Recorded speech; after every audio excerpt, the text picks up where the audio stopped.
참 오늘은 참 이상합니다. 이 떠난다고 하니까 건물이 아마 마지막으로 다 됐다고 아마 발악을 하는 것 같아요. 일부 예배 때는 전기가 안 들어가지고 전부 오돌오돌 떨면서 저는 이 강단 앞에 다니면서 설교했어요. 마이크가 없어가지고.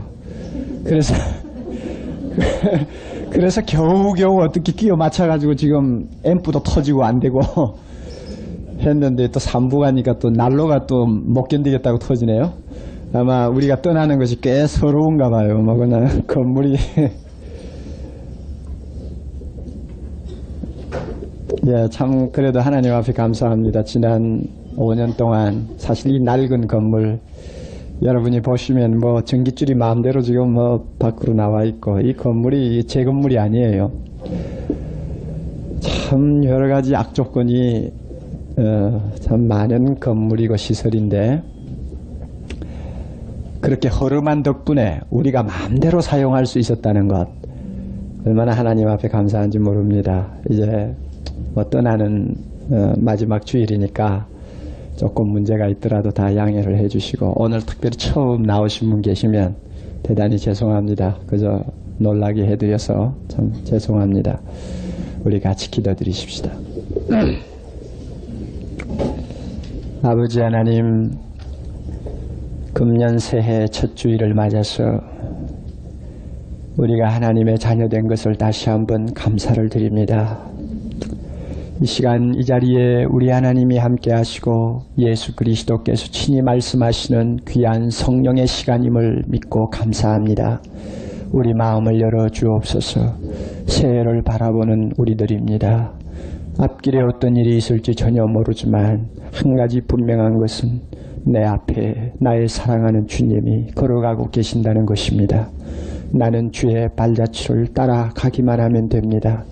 주님, 시작하면서 우리는 말씀을 통해 좀 더 자신을 바로 잡고 목표를 정하고 주님이 주시는 깨달음과 능력을 얻어가지고 출발하기를 원합니다. 오늘 이 자리에 성령께서 오셔서 친히 말씀하시고 부족한 종 늘 약한 것 너무 잘하시는 주님, 추한 것도 아시는 주님, 주께서 감추어 주시고 주님 친히 이 시간을 통해 역사해 주시옵소서. 예수님 이름으로 기도하옵나이다. 아멘.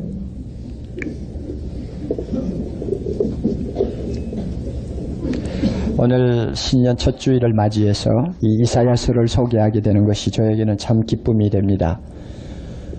이사야서는 꿈의 성경입니다.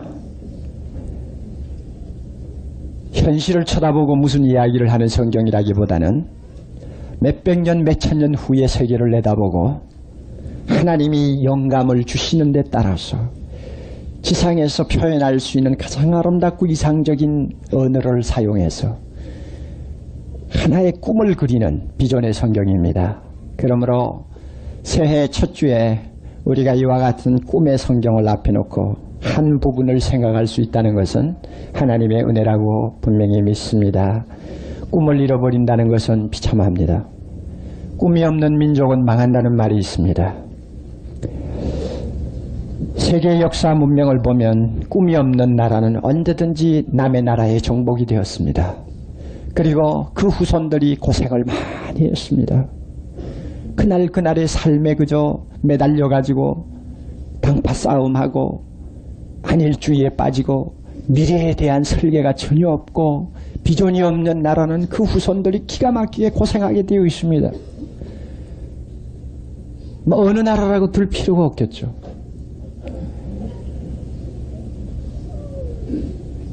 현대를 일컬어서 어떤 사회학자는 꿈을 잃어버린 세대라고 하는 말을 쓴 것을 본 일이 있습니다. 사람들이 이상하게 모든 가치 표준이 현실이 되어 있기 때문에 또 지금 내가 무슨 유익을 얻을 수 있느냐, 나에게 어떤 도움이 되느냐, 나를 얼마나 기쁘게 하느냐, 지금 당장 이것만 가지고 모든 것을 평가를 하기 때문에 그런 사람들에게는 내일이라는 것이 자연적으로 의미를 잃어버리게 되고 먼 훗날을 위해서 사과나무를 심는다는 것은 옛날 속담에서 이제는 들을 수 있는 이야기지 오늘날 사람들에게는 그 말이 의미가 없습니다. 자녀를 키우는 부모들에게도 마찬가지입니다. 옛날에는 자녀 손이 잘 돼야지, 자녀가 참 나보다 훌륭해야지, 내가 죽더라도 자녀들이 내 이름을 더럽히지 않아야지 하는 의욕을 가지고 손이 부르트고 발이 부르트도록 일해서 자녀들 뒷바라지를 합니다만 요즘 부모들은 그런 생각은 안 하는 것은 아닙니다만 약해졌습니다. 자녀들의 세대는 자녀들에게 있다. 그들이 책임질 것이고 우리는 우리들 세대를 우리가 그저 살아가야 된다 하는 이런 현실주의에 자연적으로 마음이 많이 묶여 있습니다. 그래서 어떤 면에는 꿈이 없어요. 테레비 앞에 앉아있는 사람들, 독서하는 사람에 비해서는 꿈이 없는 사람들입니다. 저는 그렇게 봅니다. 교회까지도 꿈을 잃어버린 비극을 오늘 스스로 자초하고 있지 않나 생각합니다. 우리 선배들이 믿던 교회는 내일의 영광을 위해서 오늘의 고난을 기쁨으로 감당하라고 외쳤습니다.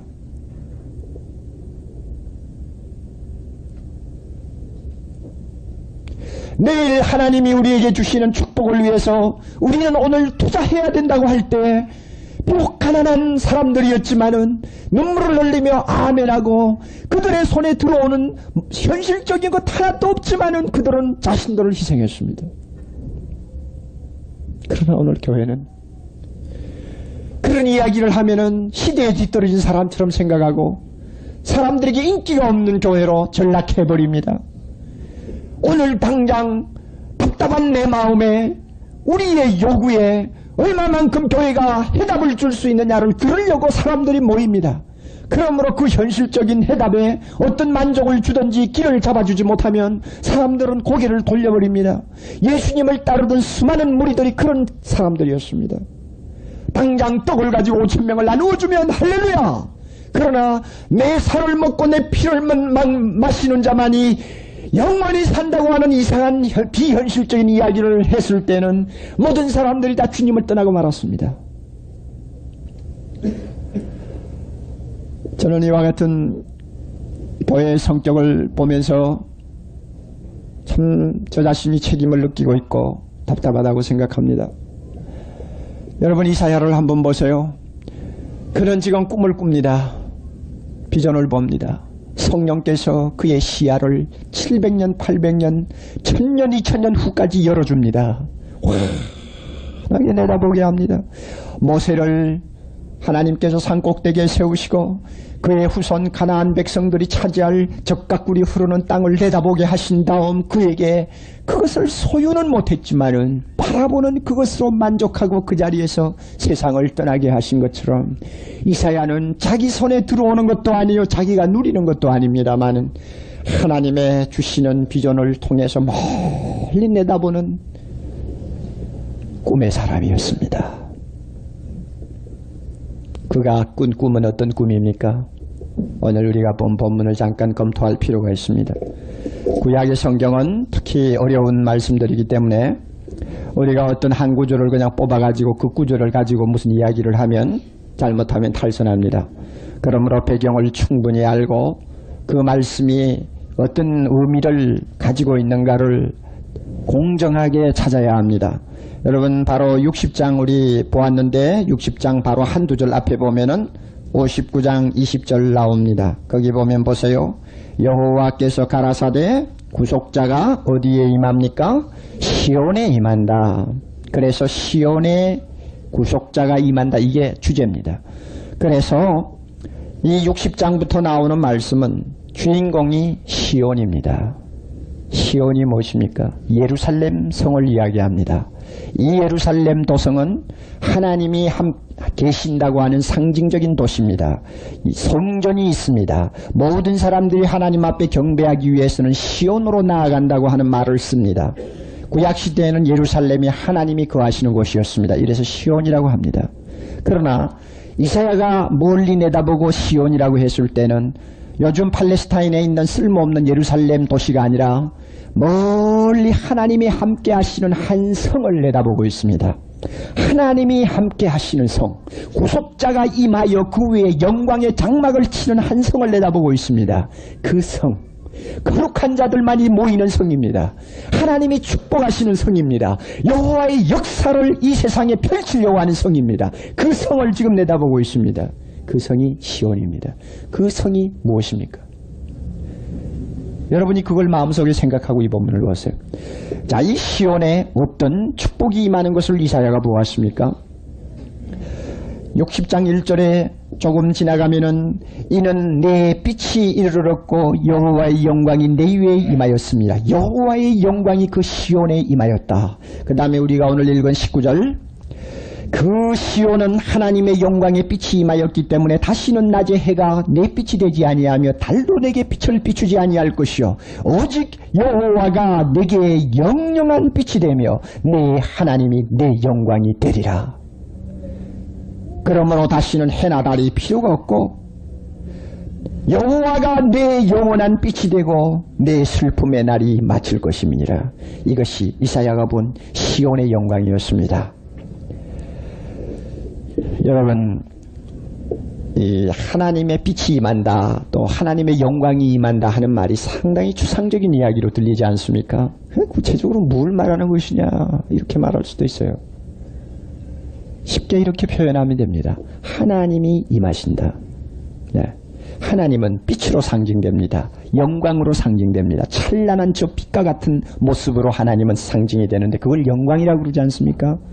그러니 시온성에 하나님의 영광이 임한다. 즉 그 말은 하나님 자신이 임한다는 이야기고, 시온성에 하나님의 빛이 임한다. 하나님 자신이 임재하신다는 뜻입니다. 그렇게 하시면 돼요. 자, 이렇게 그 시온에 하나님의 영광이 임하니 어떤 일이 일어납니까? 3절에 열방, 그 다음에 열왕이 그 빛 앞으로 나오고, 4절에 내 눈을 들어 사면을 보라 무리가 다 모여 내게로 나오느니라. 온 세계가 그 시온성을 향해서 나오는 놀라운 비전입니다. 어떤 모습으로 나오느냐 하면은 이 이사야는 시적인 아름다운 표현을 하나 합니다. 8절에 저 구름같이 비둘기가 그 보금자리로 날아오는 것 같이 날아오는 무리들을 그는 바라보고 있습니다. 여러분, 온유월 파란 하늘에 뭉게구름이 솟아오르는 모습을, 장엄한 모습을 본 일이 있죠. 얼마나 장엄하고 영광스럽습니까? 이 하나님이 거하시는 시온성을 향해서 전 세계로부터 사람들이 구름과 같이 모인다. 또 시청광장 위에 비둘기 떼가 하늘을 향해 치솟는 모습을 보신 일이 있지 않습니까? 얼마나 힘차고 아름답습니까? 그와 같이 온 세계로부터 하나님의 거룩한 백성이 시온성을 향해서 모인다. 이사야가 이걸 지금 보고 있습니다. 그뿐입니까? 교회를 괴롭게 하고 교회를 멸시하던 사람들이 나중에는 교회에 와서 이 시온성에 와서 하나님 앞에 굴복한다고 했습니다. 14절에 그 다음에 나중에 하나님의 백성들은 의로운 백성으로 영원한 나라를 상속받는다고 21절에 이야기하고, 또 12절에 가서는 이 시온성에 와서 하나님 앞에 경배하지 아니하는 백성과 나라는 하나님이 파멸시키리라고 말씀하셨습니다. 찬란한 꿈입니다. 그러면 사랑하시는 형제자매 여러분, 이 시온성이 구체적으로 무엇입니까? 교회입니다. 신약시대 교회를 이야기합니다. 교회라고 하면은 여러분이 마음속에 그 현실적인 이야기가 아니라 무슨 오늘 교회가 이렇게 영광스럽게 하나님이 임하신 하나의 빛처럼 이렇게 교회가 세상 앞에 보이느냐 하고 생각할지 모릅니다. 사실 그렇습니다. 온 세계로부터 구름대와 같이 비둘기와 같이 사람들이 교회로 나온다는 말은 부분적으로 지금 실천이 되고 있습니다. 대한민국을 위시해서 남미와 아프리카와 모든 세계에 보면 수많은 사람들이 구름대와 같이 주님 앞으로 나오고 있습니다만은 이 교회의 모습이 하나님의 영광을 가지고 있는 모습처럼 찬란하고 호화롭게 보이지는 않습니다. 그래서 이것은 비현실적인 이야기같이 들린다 할지 모릅니다. 그러나 여러분, 한 가지 아셔야 됩니다. 오늘 현실적으로 이 세상에 있는 교회는 하나님의 그 영광을 질그릇에 담고 있습니다. 그래서 사람들이 이 교회에 가리워져 있는 영광을 잘 보지 못합니다. 예수 믿는 사람들까지도 그래요. 이것은 마치 지상에 몸을 입고 찾아오신 예수 그리스도와 흡사합니다. 지상의 교회는 성육신하신 예수님과 많이 닮았습니다.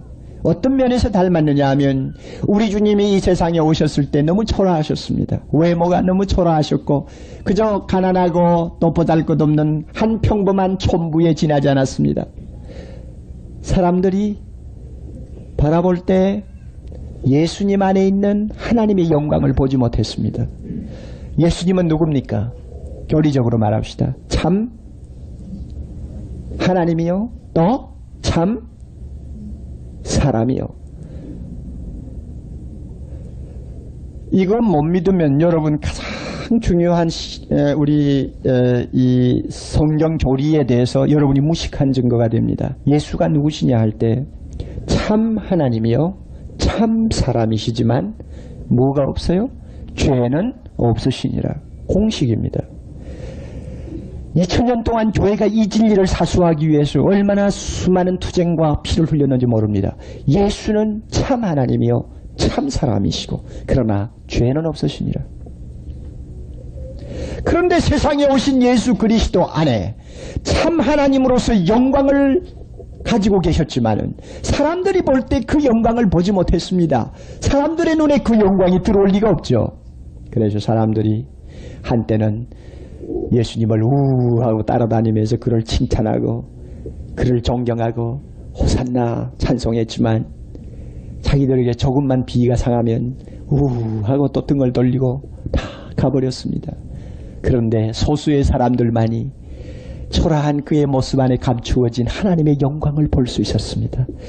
막달라 마리아와 베드로와 요한과 예수님을 사랑했던 마리아와 수많은 사람들, 비록 수는 적지만은 그 사람들은 예수 안에 있는 영광을 보았습니다. 끝까지 주님 따랐습니다. 나중에 무덤에서 부활하신 그 영광의 모습을 보는 그날까지 그들은 주님을 따랐습니다. 교회 모습도 똑같아요. 사람들이 볼 때 뭐 이렇게 허름한 건물에서 뭐 예배를 보느라고 드나드는 성도들을 볼 때 뭐 대단하게 봅니까? 예? 무슨 뭐 하나님이 있는 영광으로 봅니까? 왜 그런가 하면은 우리 안에 감추어져 있기 때문에 그렇습니다. 그러나 저는 교회가 갖는 영광에 대한 꿈을 이사야와 같이 갖고 있기 때문에 지상교회가 욕과 영광을 같이 가지고 있으며 십자가와 부활의 영광을 같이 누리는 어려움이 있지만은 저는 분명히 믿습니다. 교회의 영광은 절대로 땅에 떨어지지 않는다는 것 믿습니다. 이사야가 본 이 아름다운 교회의 최후의 영광 반드시 성취될 것을 저는 믿습니다. 과학도 하나님의 복음 앞에 무릎을 꿇을 것이요 공산주의도 하나님의 복음 앞에 분명히 굴복하고 말 것입니다. 온 세계의 열왕이 하나님의 권력 앞에 권세 앞에 무릎을 꿇을 날이 올 것을 분명히 믿습니다. 지금 현재 눈에 보이는 것은 비록 초라하지만 하나님께서 이 영광을 우리에게 이사야를 통해 보여주신 이상 이 영광은 찬란합니다. 교회를 신축하면서 처음에는 설계도만 가지고 이 교회가 어떤 모양이겠다 하고 생각을 많이 했습니다. 그러나 내 눈이 전문가가 아니기 때문에 또 내 시각을 통해서 분별을 할 수가 없기 때문에 교회가 완공되면 그 교회 건물 모습이 얼마나 아름답고 우아할까 잘 몰라요. 그래서 나중에는 그 모습이 그대로 나타날 때까지 꿈을 가지고 기다린 것입니다. 2년 3년 꿈을 가지고 기다리는 거예요. 그러면 그 꿈이 틀렸다고 말할 사람이 어디 있어요? 꿈꾸는 것을 잘못했다고 말할 사람이 누가 있어요? 꿈을 가지고 기다립니다. 드디어 이제 입당을 일주일 앞두어 놓고 이제 윤곽이 제대로 나타납니다. 다 모습을 봅니다. 아, 그렇구나. 이렇구나. 아름답구나. 우아스럽구나. 괜찮다. 이제 그 건물이 갖고 있는 본래의 미를 발견한 것입니다. 마찬가지 아닙니까? 오늘날 교회가 사회적으로 볼 때 초라하게 보일지는 모르지만은 이사야가 선언한 그 영광이 나타나는 그날 그 모습을 우리가 보게 되면 우리는 그때 그 영광을 분명히 맛보게 될 것입니다.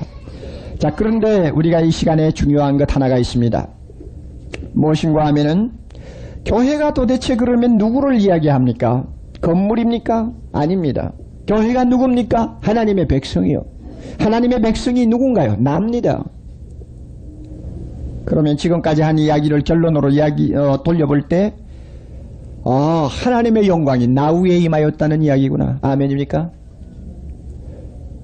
하나님의 빛이 내 안에 있다는 말이구나. 아멘입니까? 바로 그 이야기입니다. 예수 믿는 사람에게 하나님의 영광이 임하여 있습니다. 예수 믿는 사람에게 하나님의 빛이 비치고 있습니다. 그래서 우리를 세상의 빛이라고 그랬죠. 겉으로 보기에는 대단히 초라한 것 같지만 하나님의 영광이 우리 안에 있습니다. 저는 오늘 이 이야기를 하고 싶은 것입니다. 그런데 여러분 보세요. 60장 22절에 보면 이 교회에 소속된 사람을 일컬어서 약한 자도 뭐라고 그랬죠? 작은 자라고 표현하는 이 의미를 발견하셔야 됩니다. 이상하지 않습니까? 왜 하나님의 교회에 소속된 시온의 백성을 일컬어서 작은 자라고 합니까? 약한 자라고 합니까? 세 가지 정도의 이유를 제가 여러분에게 우선 말씀드리고 싶습니다. 원래 하나님께서 교회에 부르시는 사람들은 약한 자들을 불렀습니다. 그래서 약한 자라고 합니다.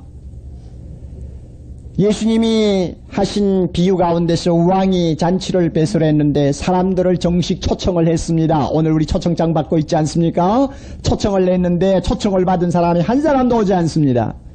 왕이 나중에는 너무나 섭섭해가지고 자기 하인들을 보내서 저 길거리나 내거리 시장바닥에 가서 눈먼 자, 저는 자, 병든 자, 가난한 자, 그저 신분이 형편없는 사람들 그저 무조건 모시고 오라고 그랬어요. 그래서 모시고 왔더니 자리가 그득하게 찼는데 저 뒷모퉁이에 또 자리가 비었습니다. 왕이 말씀하시기를 저 산길 같은 데 가보라. 행인들이 지나갈지 모르니까 억지로 그저 끌고 오라고 그랬습니다. 그래서 강요에 의해서 끌려온 사람까지 앉아서 드디어 자리가 만석이 되었습니다. 이것을 일컬어서 지상교회라고 했어요. 교회에 하나님이 부르신 자들은 다 약한 자들입니다.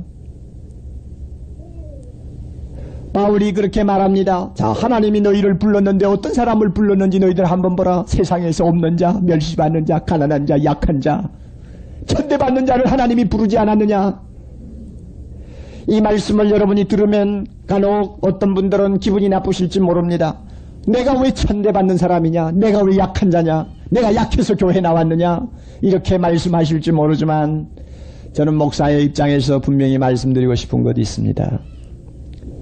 목회를 하면서 어떤 동기에 의해서든지 교회를 나오는 분들을 가만히 보면 약한 데가 있는 분들입니다.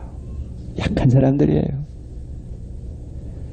아무리 사회적으로는 지체가 높고 또 성공한 사람처럼 보일지 모르지만 자신 내면에 약한 것을 가진 사람들이 결국은 교회를 나오더군요.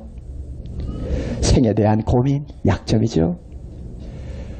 세파에 시달리다 보니까 잃어버린 자신감을 잃어버리는 거 약한 거죠. 생각지도 않는 어떤 불행에 몸이 노출되었을 때 만창이가 된 그 자신, 약한 거죠. 인생의 허무 느꼈습니까? 약한 것입니다. 결국 이런 약점 때문에 우리는 교회를 나와서 예수님을 찾았습니다. 이런 점에서 약한 자라고 합니다. 강한 자는 절대 교회에 들어오지 않습니다. 세상적으로 강한 자가 교회에 들어온 역사가 없습니다. 역사적으로 볼 때 세상에서 강한 왕이나 귀족들이 교회에 들어와서 드디어 교회에서 환영을 받으며 그들이 자기 자신의 모든 요구를 충만히 채울 수 있는 상황이 되었을 때는 이미 교회는 타락한 시대였습니다. 교회가 강할 때는 항상 약한 자들이 마음 놓고 찾아오는 곳이었습니다. 우리의 약함을 인정해야 합니다. 또 두 번째로 왜 약하다고 했을까? 왜 약한 자라고 했을까? 제가 생각하기에는 교회에 들어와서 하나님을 만난 사람은 너나 없이 다 약한 자가 되어버립니다. 생각해 보시라고요. 창조주, 영원하신 왕, 거룩하시고 전능하신 주님, 이 세상의 섬들도 먼지와 같이 보시는 그 광대하신 하나님을 만난 사람이 그 앞에서 나는 강하다, 나는 위대하다고 할 사람이 천하에 누가 있습니까? 이상하게 하나님을 바로 예수님을 통해서 만난 사람은 너나 할 것 없이 하나님, 나는 죄인 중에 괴수입니다. 나는 아무것도 아닙니다. 나는 하루살이요 구덕이요. 하나님 아무것도 아닙니다. 너나 없이 그만 그렇게 인정을 해버리게 돼요. 자상이 완전히 바뀌어버립니다. 하나님 만나고 나니 하나님 앞에 비교되는 자기 자신은 너무나 초라하다는 것을 발견하는 것이 신자입니다. 그러니 교회 안에 소속된 시온의 백성은 한 사람도 예외 없이 약한 자요. 자기 스스로 그것을 느끼는 사람입니다. 또 하나 약하다고 하는 이유가 있겠죠. 세상 사람들이 예수 믿는 사람을 볼 때 약자로 봅니다. 전도 많이 해보셨죠? 이번에 대학생 전도 집회에 아마 여러분들이 모시고 나오려고 여러 사람들을 만나서 아마 이야기를 하셨을 줄 아는데, 세상 사람들이 예수 믿자고 하면 예수 믿는 사람을 어떤 이미지를 갖고 보고 있는지 그들이 말을 하지 않습니까? 내가 지금 나갈 수 있겠나? 나이 좀 먹은 다음에 나가지.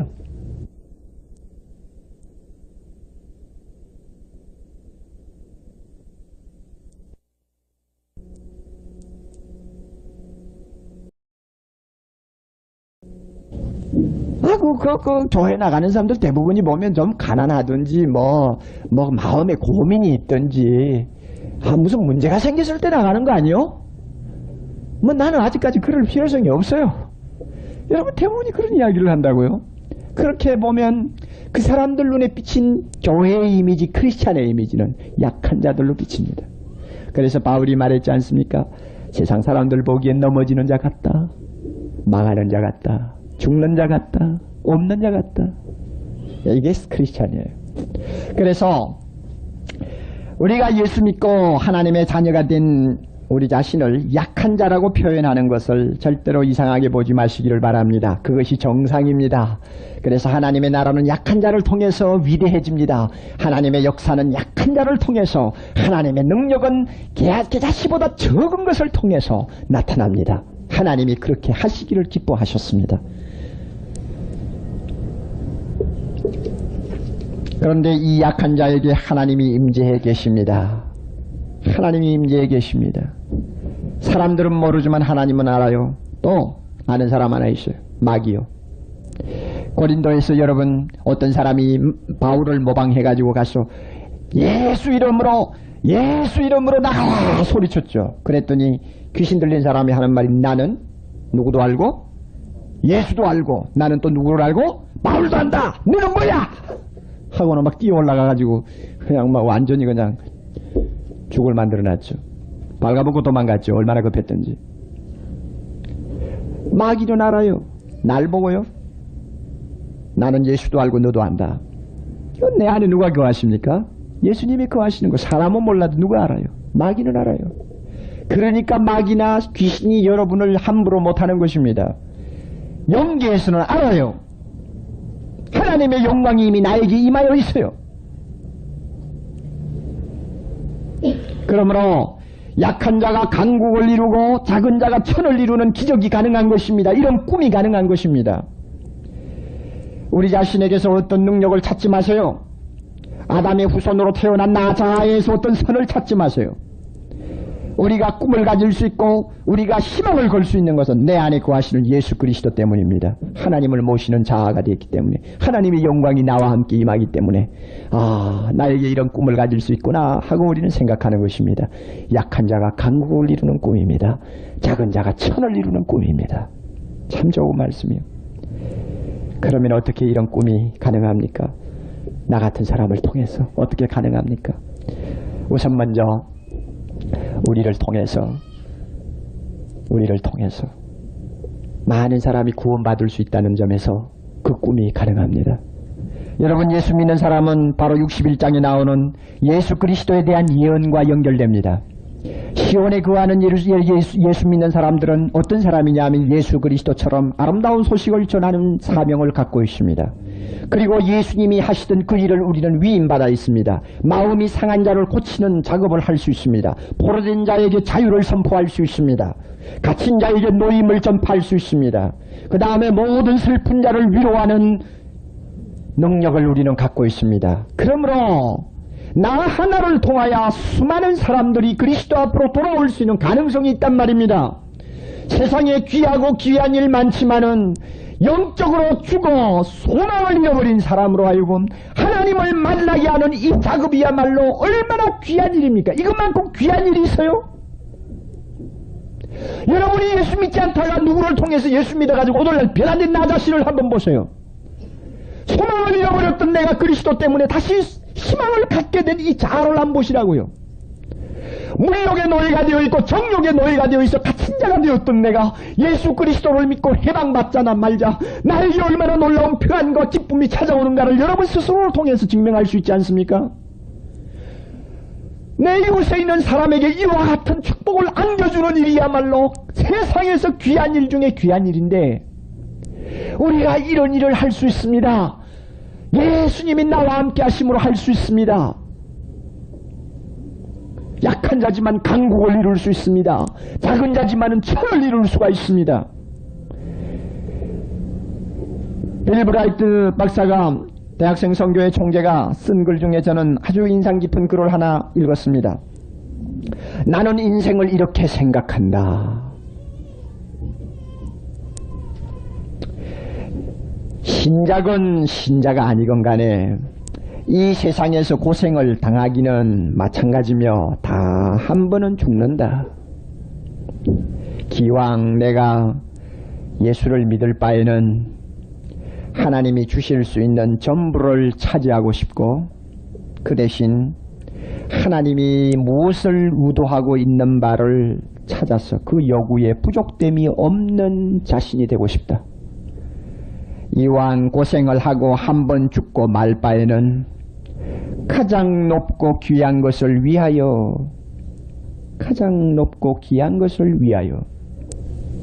즉 주 예수와 그의 복음을 위하여 고생하고 싶다.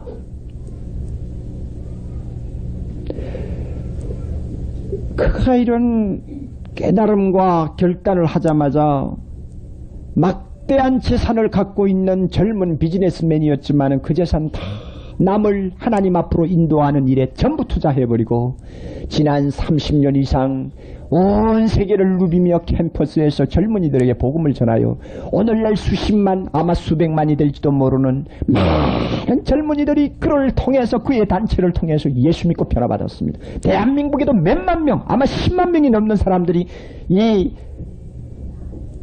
빌 브라이트가 창설한 CCC를 통해서 예수 믿고 돌아왔습니다.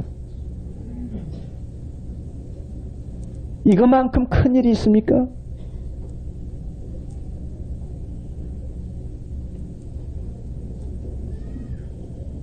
대각성 전도 집회는 교회의 하나의 행사가 아닙니다. 마땅히 우리가 해야 할 일이요. 하나님의 영광이 나와 함께하는 이상 내가 할 수 있는 최대의 일은 죽어가는 자를 살리는 것이요. 슬픈 자를 위로하는 것이요. 갇힌 자에게 자유를 선포하는 것이요. 이 세상의 모든 정욕과 물욕에 사로잡혀 있는 불쌍한 그 영혼에게 새로운 가치와 영원한 나라를 소개하는 일입니다. 아멘입니까? 이와 같은 특권이 우리에게 있기 때문에 하나님께서 우리를 강국으로 만드는 역사를 이룹니다. 또 하나, 어떻게 우리가 약한 자지만 강국을 이룰 수 있습니까? 어두움을 쫓는 일로 가능합니다. 여러분 60장 2절에 있는 바와 같이 온 세상은 어두움을 아직도 가득 차 있겠지만은 여호와의 영광이 내 위에 나타나리니 열방이 그 빛으로 나오리라고 했습니다. 우리는 어두움을 쫓는 빛이 될 수 있습니다. 사실 보세요. 얼마나 더럽습니까? 얼마나 더럽습니까? 사회가 얼마나 더러우냐고요? 사람들의 생각이 얼마나 무지막지하고 무서운가요? 양심이 있나요? 선이 있나요? 돈 하나밖에 더 있어요.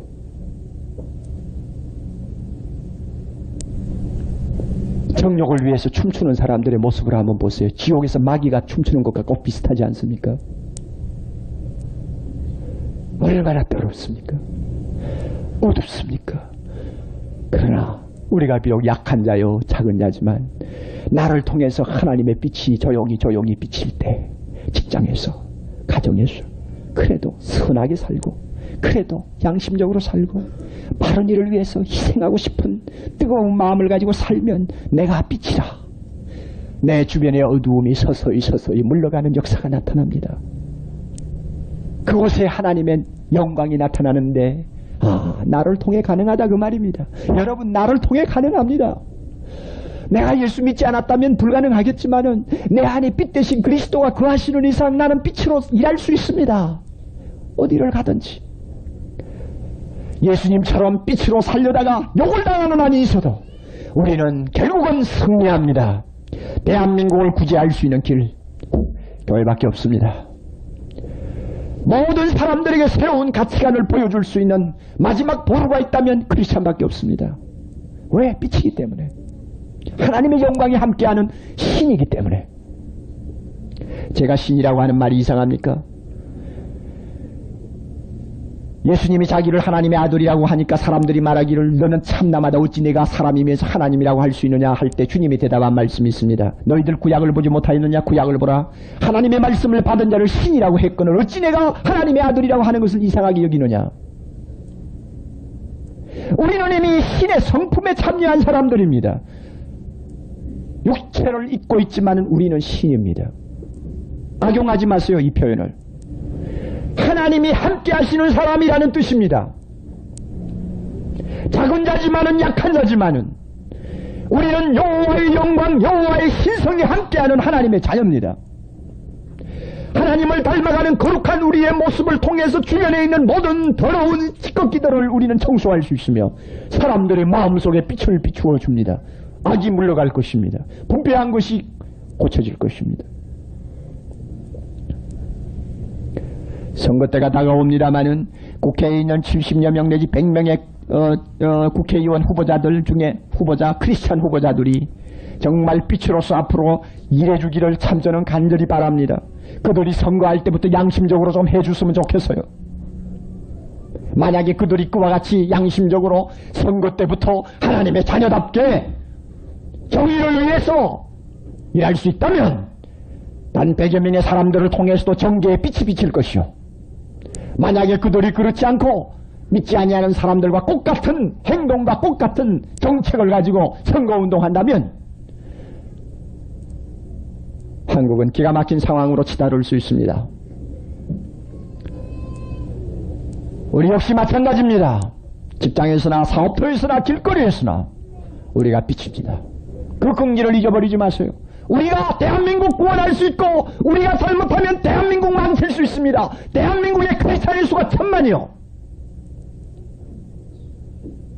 1000만의 손에 달려 있어요. 예수라고 하는 이름 아래 구심점을 이룰 수 있는 큰 단체가 있다면 기독교밖에 없습니다. 그 외에 3000만은 전부 다 뿔뿔이 흩어진 개인이요. 그러나 교회는 한 몸입니다. 여호와의 영광을 가지고 있는 하나님의 도구입니다. 어두움을 쫓을 수 있어요. 새해의 꿈, 나 자신의 개인의 꿈도 중요하지만은 우리의 후손들이 정말로 잘 살 수 있는 국가를 만들기 위한 꿈도 필요한데 그 꿈은 내가 의로운 빛이 될 때 가능한 것입니다. 마지막으로 여러분 또 하나 우리는 가능합니다. 하나님이 나와 함께 하심으로 나는 신의 성품에 참여한 자, 여호와의 영광이 함께한 사람입니다. 그러므로 내가 하는 가정생활 하나님의 일입니다. 아멘. 내가 하는 사업 하나님의 일입니다. 아멘. 내가 다니는 직장 하나님의 일입니다. 아멘입니까?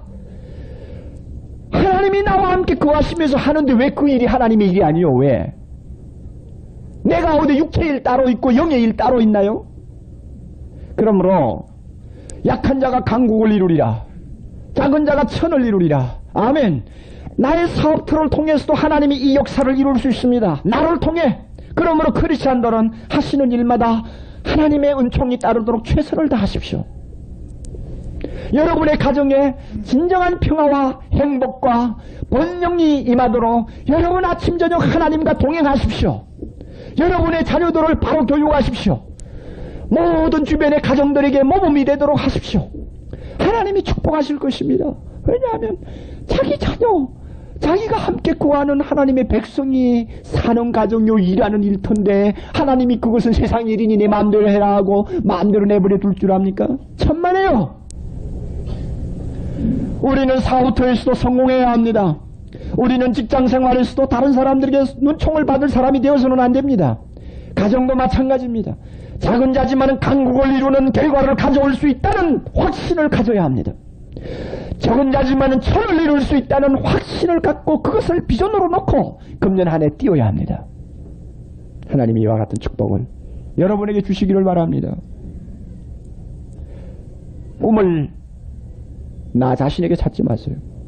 내 안에 거하시는 하나님 안에서 찾으세요. 여러분의 꿈을 여러분이 만들어낸 아이디어에서 찾지 마세요.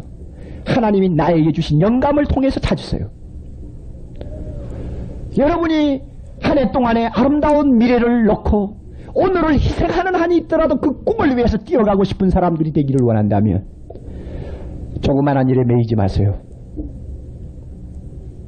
오늘이라는 데 여러분이 갇힌 새장에 갇힌 새가 되지 마세요. 우리는 미래의 사람입니다. 우리는 영원한 사람입니다. 우리는 하나님과 함께 살 것입니다. 하나님이 영광스러운 것처럼 우리의 생애도 영광스러울 것입니다. 비록 누더기를 입고 사는 한이 있더라도 세상 사람들이 그 영광을 보지 못한다 할지라도 우리는 다릅니다. 아멘입니까? 여러분 한 해 동안 이 긍지 잊어버리지 마시고 힘차게 전진하시기를 바랍니다. 다 같이 기도하십시다.